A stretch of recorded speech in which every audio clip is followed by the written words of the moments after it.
Hello, everyone, and welcome back to another episode of The Clueless Founder. And today I have the absolute privilege and honor to be sharing the couch with Shantal Pillay. She is the founder of For Freedom Wellness Counselling. Let's get going. Hello, Shantal. Welcome to The Clueless Founder. Welcome to the couch. Thank you for joining us. Thank you for gracing us with your presence. We know how busy your work is and how you must be crazily being creative about writing a second book, but we'll get to that later. I think, let's kick off with a little bit of an introduction for our audience. Tell us who you are and what do you do? It's good to be here. My name is Shantal, like you said, but lots of people call me Shani. I think it's more relaxed, especially when people come to see me, because I'm a designated wellness counselor. Just means I'm a counselor, but I'm registered with ASCHP. A lot of letters, I know. And it just helps people feel safe when they come. It's not a very formal way of introducing myself. It helps to break the ice a little bit. Cool. Like I said, I am a wellness counselor. And I think I like what I do because I also get to bring my faith into stuff. And that's a very important part of who you are. Yeah, it is. I'm Christian and I love that. I have God at the center of everything. Makes it really easy to do things, and He makes everything much simpler for me. So I love Him, and I love that I get to do this, and then I get to bring Him in to the room with me. Yeah. So for somebody that doesn't know Shani, what is Shani like on a weekend? On the weekend, well, like I said, I'm going to say this part first. I do go to church. So church takes the center stage for me on a Sunday. And then every second Saturday we have intercessors. So I'm part of that as well. And my mom comes with me. So that's cool. I love that we get to do it together. And then I love hanging out with my friends and just catching up with people. But I also love like a slow, lazy day as well. So sometimes the week gets busy and I just want to, you get up in the morning, just take the day easy, not do anything, not be in a rush to go anywhere. That's also nice. Very nice. Binging any good series lately?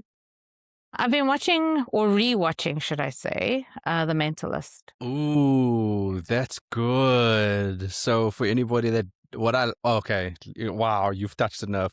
For anybody that doesn't know, I enjoy something that's really written well. Yeah. And I don't like when it's predictable. And what I loved about The Mentalist was, even though I don't want to give away the plot for anybody that doesn't watch it, but like you discover as the character discovers. Yeah.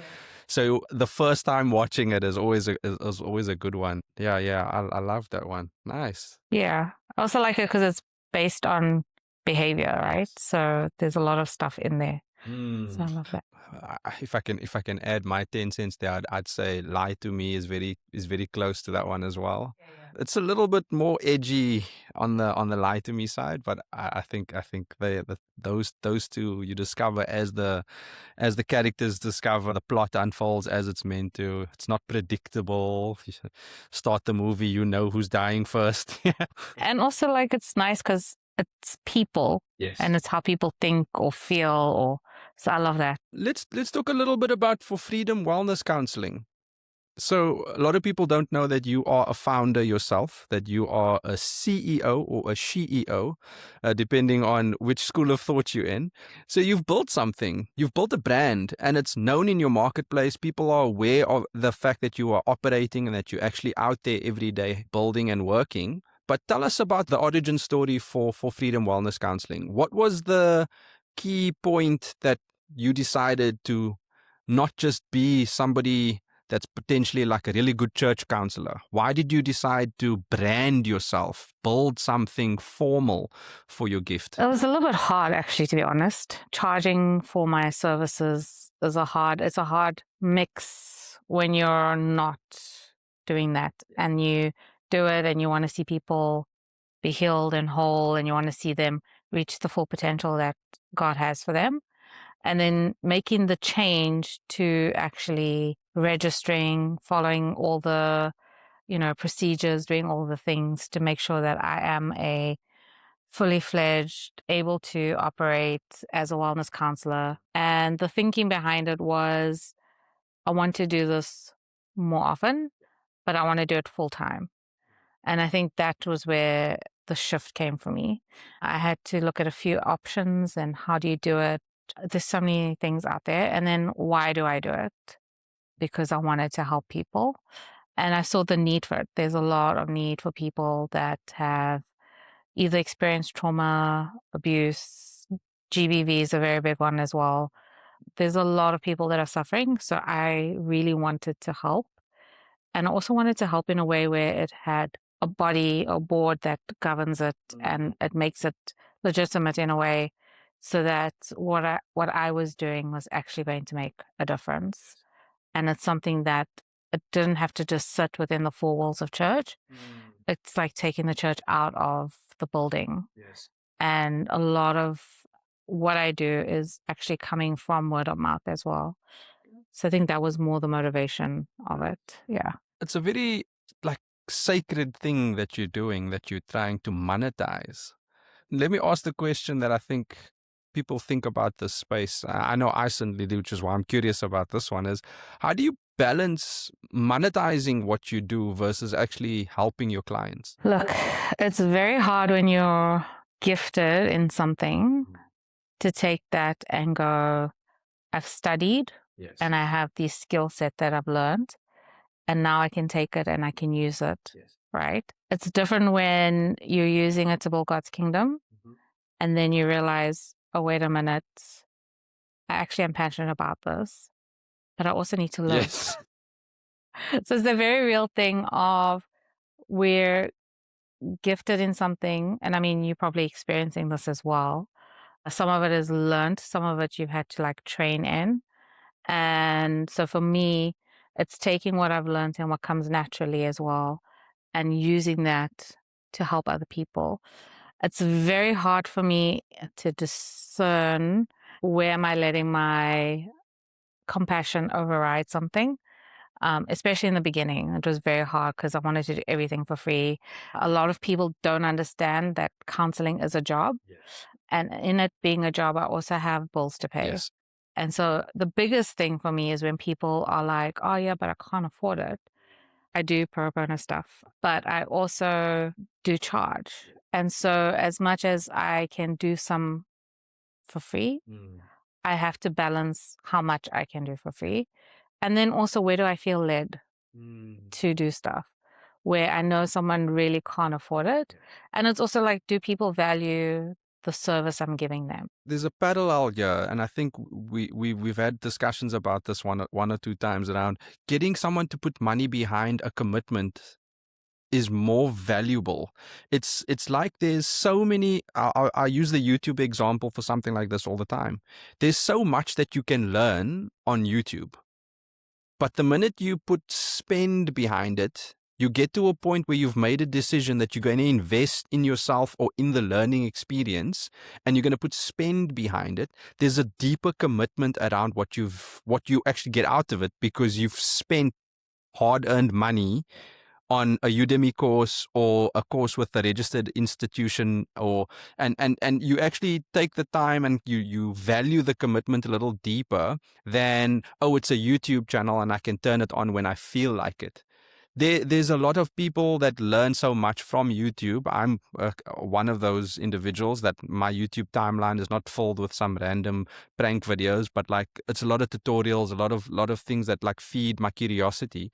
But the minute I put money behind actually spending with someone, I block out time, I commit to completing the exercise, and I go and actually get the value out of the learning. Do you think that that's a similar lesson for the work or the service that you do? It definitely is. Like, I think a lot of people want help, but sometimes just given the culture, the society, the environment we live in, there is very much a, what can I get? What can I get from you that's going to be the least amount of financial strain for me? And sometimes, like, when people are getting something for nothing, they don't value it.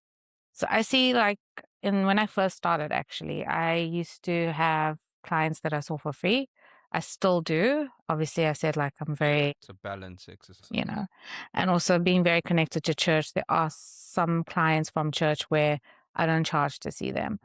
And in doing it in the beginning, I actually realized that I was undervaluing myself. And therefore, I allowed other people to undervalue what I was bringing.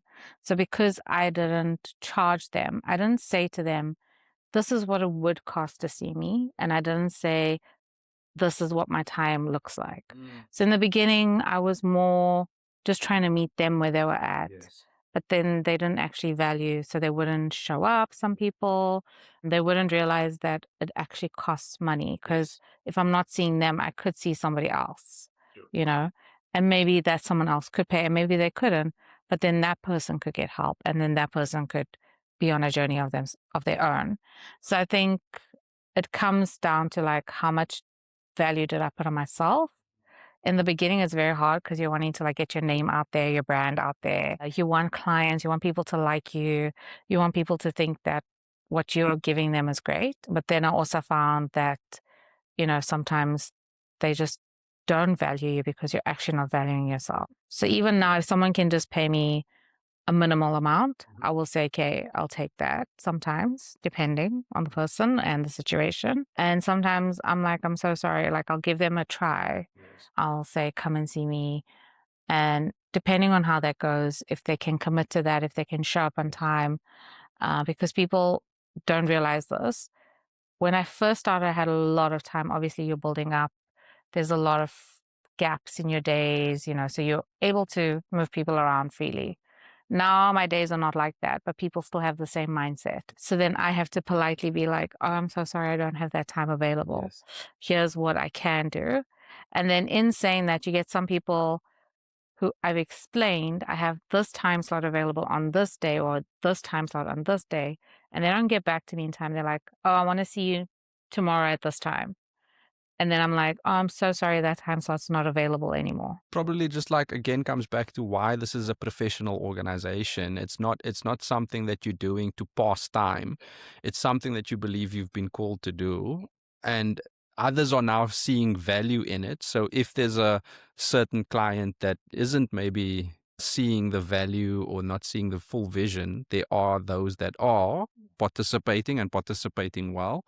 And you need to protect those, and you have a responsibility to them. And I mean, there's some people that come, I know they can't afford it, but they make sure that they come and they come on time and they show up and they're there because the stuff that they're doing is actually helping them in other areas of their life. So I can see when people place value on it, you can see the growth in their own life. And that's the sad thing when people don't realize that. They're coming because they need the help, but then... That's an interesting point of view that you've kind of just, I'm gonna go with it here and just ask is, how much of it do you see after? I mean, there's the church community that's come into the conversation a couple of times, but what sense do you get after the fact? Like you've had a few sessions with someone, you see in your sessions growth, development, breakthroughs, movements, and do you then, what does the after sales service look like if this was to be associated to something as trivial as after sales? I guess like I don't always get to see everything. When I say I don't always, 90% of the time I won't even know how someone's getting on, but I can see what's happening from the first time I've met them to their last session. Because it's limited sessions, right? So it's not unlimited. I'm just going to do life with you wherever. It's wanting people to get to a place where they can do things on their own and adhere to my like scope of work that I need to adhere to. But at the same time, I don't want to become someone's... you don't want to enable, you don't want to be a crutch. I don't want to be the person that they rely on. It shouldn't be like that. If it becomes like that, or I can see that they're relying on me a little bit too much, I will have a conversation. And then, because that's what I say in the very first session, like I'm very clear with my boundaries and the expectations that they know I'm there to support them, but I'm not there to carry them and to like see them indefinitely. And sometimes we'll do like a touch-based session in 6 months or 3 months because they just like want to catch up, or I say catch up, but just touch base and see, hey, I'm here. Yeah, I'm here. This is working for me. This is where I'm at. I just want to know that I can come to you and just go, hey, I'm doing this. Yeah, I'm just checking in. This is working. It's gone well. Okay, great. The counseling space is a very sacred space. Anybody that really knows Shani, not Shantal, if you get to the point where you know Shani, you know that you are often referred to as the vault, right? Anybody in the friend circle would know that you can share anything and it will stay there. And it's a sacred space. And I say this because your conversation kind of brings another point to my mind in terms of boundaries. But what does that look like? So for me, on a practical level, before I even started counseling as a profession, I worked in the church space where confidentiality is key. Yes. And also I saw what it did when people didn't keep things confidential. Because, I mean, there's a lot of things that happen and you want to help people, and then it just can turn ugly if people find out that you knew something, now everybody knows something. So it actually helped me in my confidentiality at work. Even before. Yeah. So before that, it was ingrained in me. And one of the things I learned was I don't have to carry people. Yes. They're not my responsibility to carry. So when I realized that, it actually changed how I see what I do. So when I leave work behind, I'm not going to hold on to someone's trauma for them. As horrendous as some things are, and sometimes, things are far, I want to say crazier, but, people have experienced great loss and trauma and hurt and pain. And I might never understand the full extent of that, but I don't have to carry that. And it's also good because I do have a supervisor that helps me. And so I can debrief with them. If there's anything too crazy, I can talk to them about it, just to help me also just stay within what I'm supposed to be doing. My parameters keep me grounded. And that fills your cup. It fills my cup, but it also reminds me that this work stays in the office or stays on the couch, because I also have my own couches, and it doesn't come home with me. But then when I'm at home, I do realize, like, my mom and I stay together. So I do realize, like, sometimes I'll say, okay, I need a minute. I go to my room, I do my thing. I de-stress from the day. I don't know about you guys, but when I get home, I just want to get into comfy clothes. I don't want to still be like in work clothes. I want to be in comfy clothes. So I do that. Then it helps me switch gears. And then I know, okay, I'm at home now. This is different. Then I can go and sit with mom and then tell her about my day, hear about her day, hear about the family. My mom's retired. I say retired. Actually, she's not really retired. She's come out of retirement. I'll say that.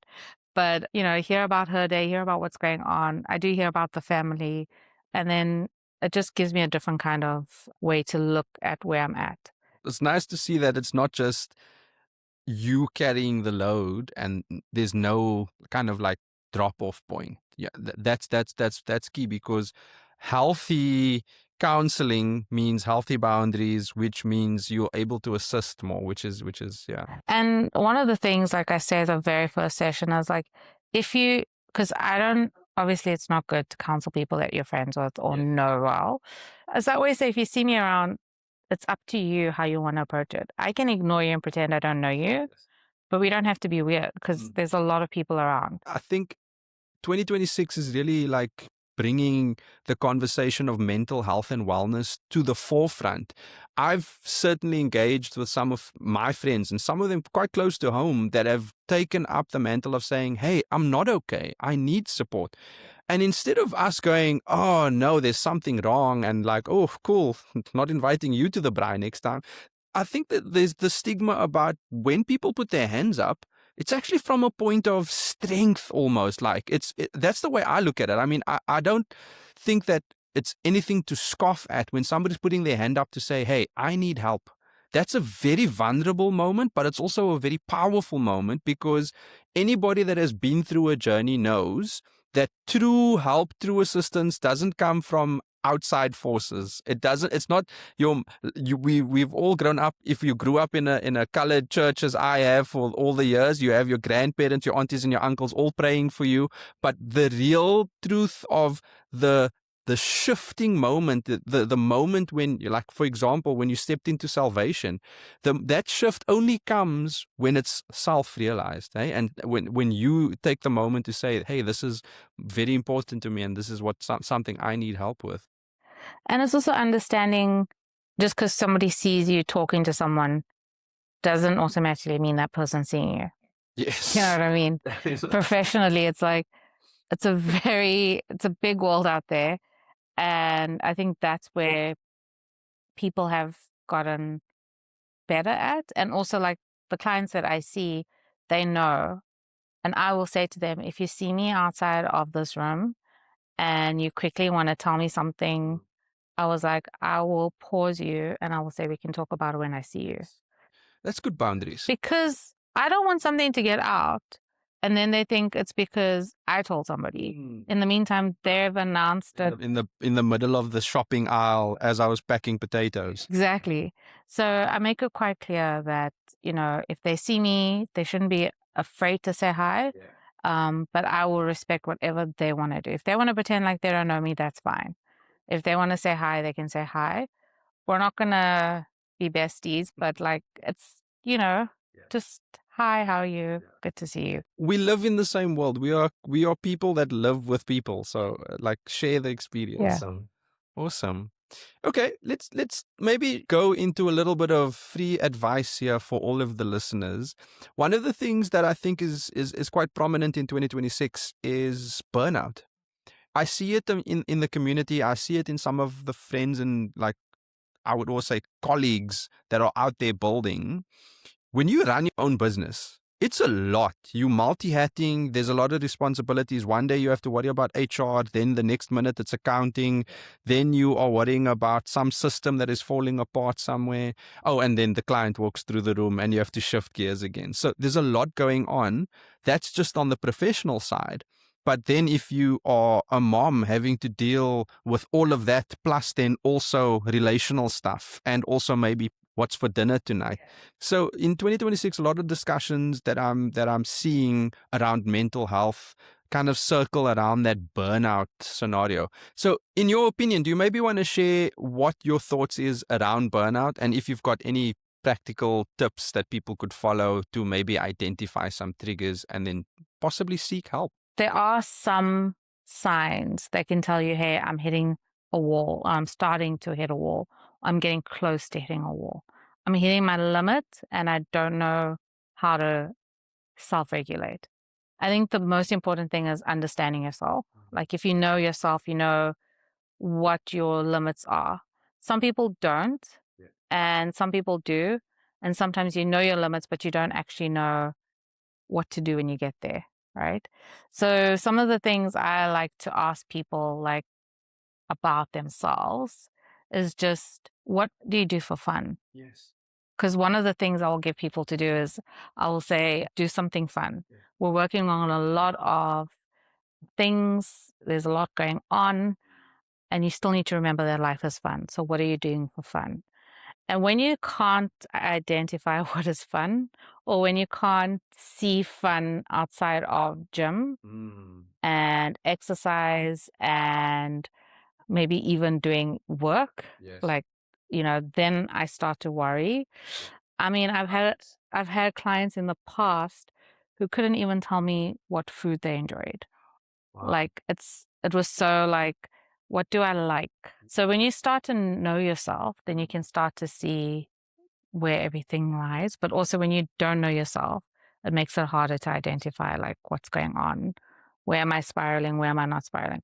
But what I will say is, if anybody is dealing with feeling tired, feeling like life is a little bit stretched, is, I always say life is like I want to say linear, but I don't like to look at it as boxes, because some people are like, there's these boxes. Because when you stop Compartmentalize, yeah. Yes.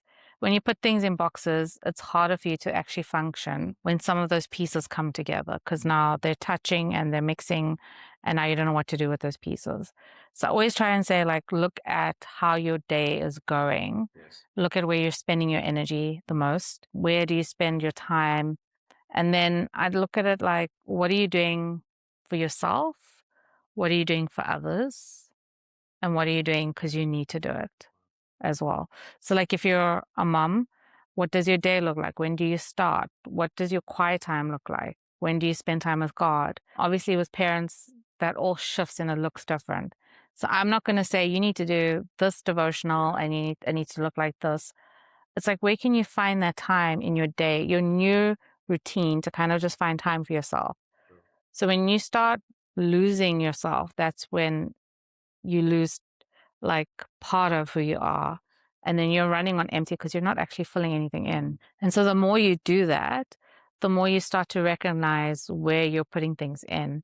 When you stop doing it and you can feel something's off, then you know where to look because now you've got a way of doing things and you can see, oh, I'm feeling tired or drained because I haven't actually put anything into myself. I haven't actually spent time.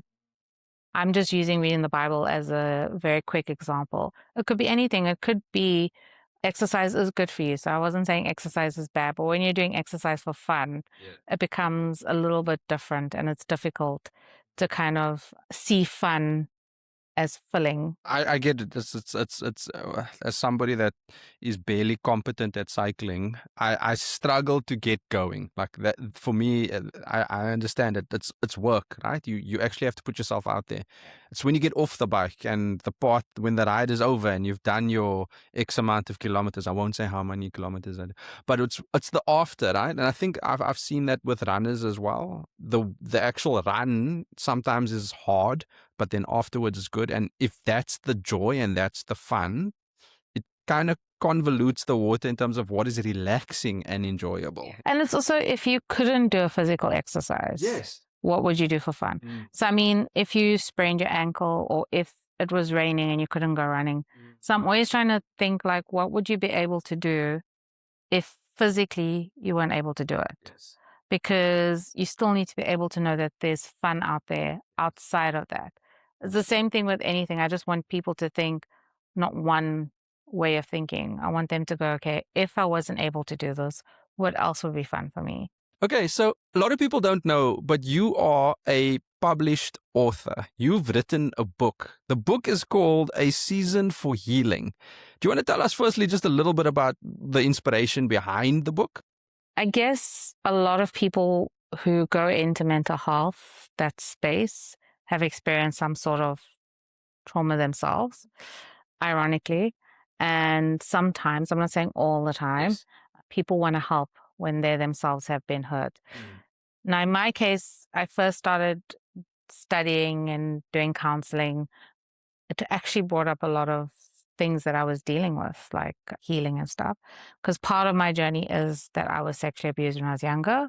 And so the book itself is based on how God helped me heal through that journey of just trauma, pain, healing, wholeness. In and of itself, counseling also helped with that process, not just studying, but also going for counseling, seeing somebody professionally, but then also doing group sessions, group therapy, that also helped.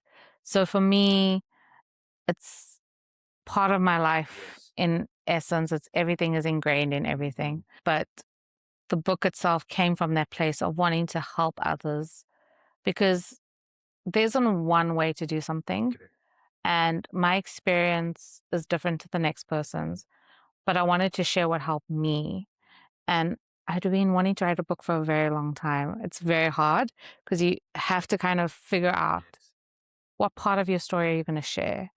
And I felt like God gave me inspiration on how to do it through Ecclesiastes.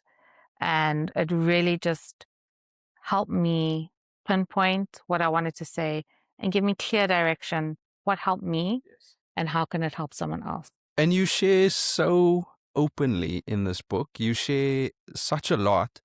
And I'm not going to, again, spoil it for anybody that, please, if it's worth anything and you're going through any kind of challenge that you're trying to figure out, but you're not ready to take a step to help, have a read, follow an experience of somebody that's been through it and that shares as openly and as vulnerably as Shani does in a book. In the book, you speak about knowing almost when to set boundaries, but there's a chapter in the book that you've dedicated around the time of knowing when to plant and when to uproot. Do you maybe just want to, I know it's a sticky subject and it kind of goes off in terms of what we were talking about today, but knowing when to plant and when to uproot, what does that mean? I guess we all go through seasons where when it's hard and when we're hurting, we always almost seems like we want to destroy what we're building. And so I guess this is the opposite of that, or it can be used in conjunction with that, I suppose. A season to plant. So for me, it is, what are you wanting to put into your healing? How do you want to heal? Do you want to heal? Yes. Are you ready to Are you face ready? that? Yes. And then to uproot is like getting rid of the bad stuff. It's almost like the other way around, right? Because you have to uproot first and then plant. So you're uprooting all the things that are bad and all the things that have held you back. And it's similar to what we were talking about now with burnout. Yes. That's the word. It's similar to that, where you're looking at what's not working for me. What am I leaning on that is not actually helping me feel better? What is adding more chaos to my life? And where am I actually spending my energy? And then it's like, what do I need to get rid of? And then what do I need to start putting in that's healthy? And the problem I find is sometimes it's, we can uproot, but we're not always planting because it's harder to start something new. Yes. So when you're starting a new habit or you've given up something and you want to do something different, it takes time. Healing takes time. Yes. So I will say this, because I say this a lot in the book and I say it a lot in life, is that healing is a journey. It's not a sprint. Yes. And I think if I've learned anything, whether you're feeling tired and burnt out or whether you're just feeling like overwhelmed with life, it's that healing is a journey. And sometimes we want to just see the end result of it be okay. And it's not always going to be that easy. So sometimes it is spending time doing the hard things, like putting healthy habits into place or putting healthy boundaries into place. I mean, the first time you have to say no to somebody, the first time I had to say to somebody, I'm so sorry, I can't see you because you're not honoring my time. Yes. And plus, you're not actually paying for this, but you're not honoring the fact that you're not paying for this. And so therefore, you're not honoring me. It's very hard, Yes. but it takes practice and it takes uprooting. For me, had to be uprooting the insecurity of, if I say no to this person, will someone else, What's next? Yeah. you know? So it's like standing firm in that, but it's like knowing this isn't good for me. It's not going to help me. And now I need to put these healthy things in place, but it actually takes a lot of effort. So let's shift to the horizon and look forward to the future and go, what's next for Shantal or for Shani? I will say I don't really know. I don't really have like a 5-year plan. And I know that that's not what everybody here wants to hear. They probably want to hear, how do you know? I have friends that are like that.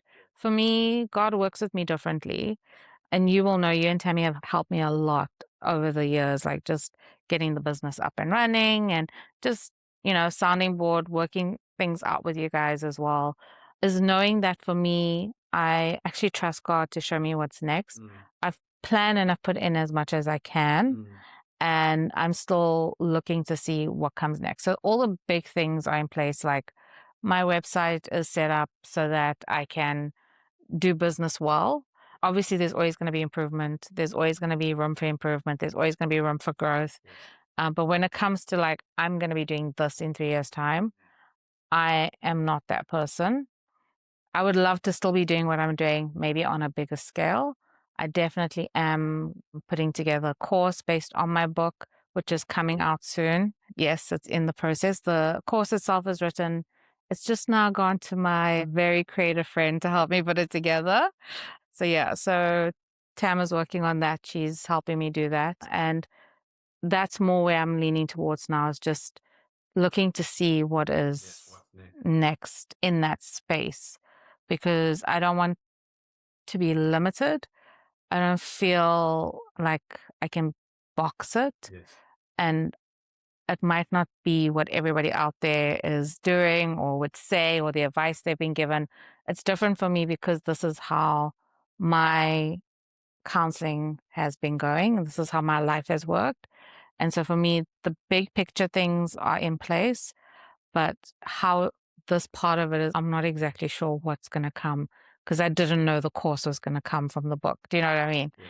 So now it's just to see how does that outwork. But nothing feels missing. Nothing feels as if you don't have everything you need in order to do the services that you're doing. I guess you're always going to feel like you can do stuff better. I think, but for me right now, I want to focus on there's one of me. How can I duplicate that without, there's some places I know you can get people on board and, get them to do the kind of training that you need them to do.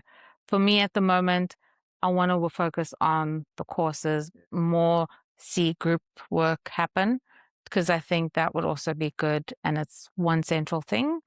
And then just see where it goes from there. Awesome. So, to anybody that's wondering, all of Shani's contact details will be available in the description of the video down below. She is available on social media for Freedom Wellness Counselling, and she's also got a website for freedomwellnesscounselling.com. Again, all the links will be available in the description below, so please go and check that out. But Shantal, thank you for joining us on the couch today. Thank you for, again, just blessing us with your presence and with your knowledge. I think anybody that is thinking about starting a healing journey, starting to think about support in the mental health and wellness space should definitely look you up. I think you are a wealth of knowledge for the arena in which you are serving, and I can't wait to see what's next for your business and what's next for you. I'm excited. Maybe a second book, asking for the fans, but yeah, all the best for the future, and we just want to say thank you, and we do want to cheer you on because you are doing amazing sacred work, and I think it's something that is definitely needed out there in the space today.